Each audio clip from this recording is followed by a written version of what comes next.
Marianne Williamson is a Democratic candidate for president in 2020. She has been an activist, a spiritual advisor, a best-selling author. Recently, she has done interviews with CNN and ABC Nightline. And on Wednesday night, Williamson had a campaign kickoff event, and this was on the Zoom platform. We have gotten to the point in the United States where we're kind of like politics is a spectator sport. It's almost like politicians are doing what they do, and politics is this field over there, and it's all just about them.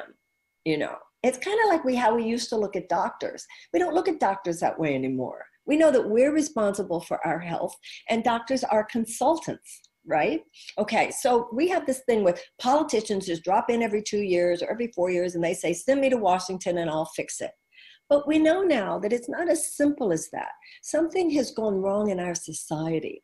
And when things go wrong in politics, it affects how things go wrong in us. But when things go wrong in us, it affects how things go wrong in politics. So this campaign has to involve all of us at a deeper level.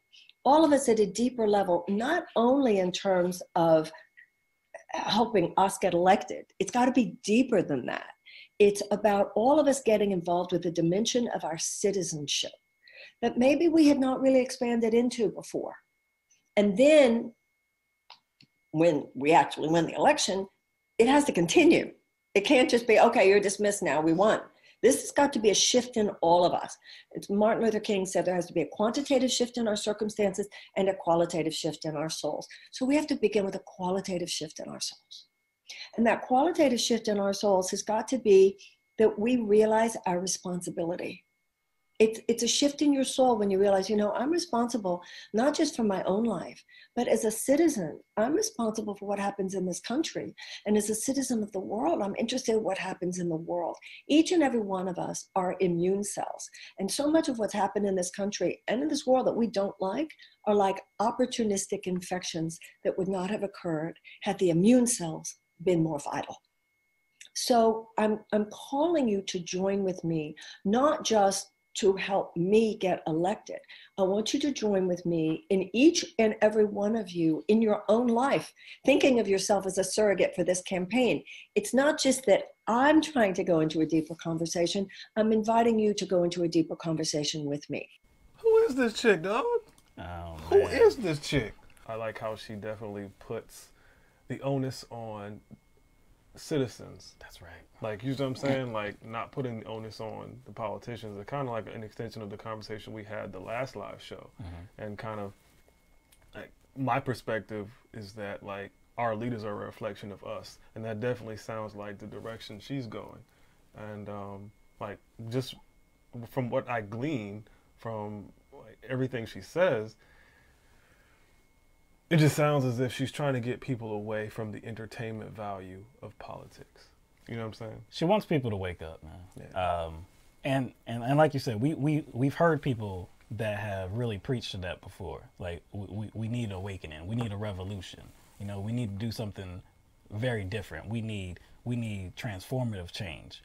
And so she's definitely trying to make that a reality in the United States of America and have that affect the rest of the world as well. Like you were saying about her putting the onus on all of us citizens, the voting base. We have to be a part of this. Like, not only do we have to be a part of this, like, it has to be about us. We hold the power. We've had many conversations here about how to actually change things, how to pull back the curtain on Congress and the decisions that they make. And it could only take us to do that. If we are actually unified in a singular purpose, a specific purpose, then we can actually make change. There's nothing that could stop us given the way this country is run. It's run through voting, right? So if we actually make our voice heard, like I said, there's nothing that can hold us back. What did you say and this was before the show, like what did you felt like listening to her? Go ahead, man. Go ahead. It's funny because I promise you, sometimes shit just pops in my head and I'm like, man, that did not just pop in my head because that's not me. That's Right. corny. Right. Because I don't think I've ever said this. I never even thought this, like, in regards to, like, hearing someone speak, regardless of, like how I felt about what they said, even if it got to me. Something that just kind of popped in my head was like a breath of fresh air. Right. That kind of phrase popped in my head, and I was like, "Yo, that's not me, dog." I was like, that just always sounded corny to me. Yeah, I would never say that about anything. Breath of fresh air. But I feel you on that, because when you do hear her speak, it's not the typical type of language that you see from somebody running for president. So it does give you that feeling like, okay, you can kind of exhale, and it's like, oh, okay, you're really speaking to us as citizens and trying to empower us to actually change things. The only problem, it's not a problem that I have with anything that she says and how she expressed herself. I'm concerned about how others will view that because of the way she speaks. Yeah, but are they ready for it? Because most people tend to be attracted to kind of very fiery figures. Rah, rah, rah. Rah, rah. You know what I'm saying?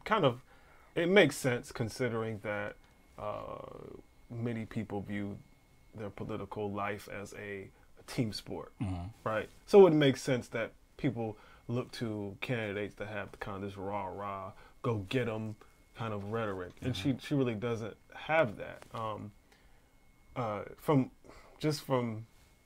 my engagement with people about politics, and like my observations about different media outlets, whether it be corporate media or alternative media, is that the truth is boring. Yeah. The truth is boring. Exactly. Man. Sometimes the truth is so boring that we make up things about political figures that we don't have to. We make up things even when there's enough meat on the bone, even when there's enough meat to chew. I'll use Hillary Clinton as an example. Do we need to make things up about her to have criticisms? Not at all. There's enough meat on the bone there. But even the truthfulness about those that we don't like becomes boring. So we then have to kind of create things to get us mad. You have to create new things to get us mad at people. I can go through a laundry list of things that were put out there about her that aren't true. But why would people need to do that if there's so many tangible things and so many things that are so close that we can actually like criticize? Because even the truth, when it comes to somebody you don't like, even when it's true, it actually is boring. But like you said, the truth is boring, but another thing about the truth is that it's difficult to actually take in, because it would force you to take a look at your own self too. At one point during this live stream, she said that the United States has to look at its underbelly. And so that's being self-reflective about our past decisions, our current decisions, and the effects that they have on the majority of its people. And not just here as well, abroad, our decisions abroad. So that's introspection. That's a very difficult thing for people to actually do. At another point, she said something like, I don't know anything that other politicians don't know. I'm just willing to say what other politicians won't. So that's what we want. I think that's what everybody would want, but when you're given it, do you still want it? That's the question.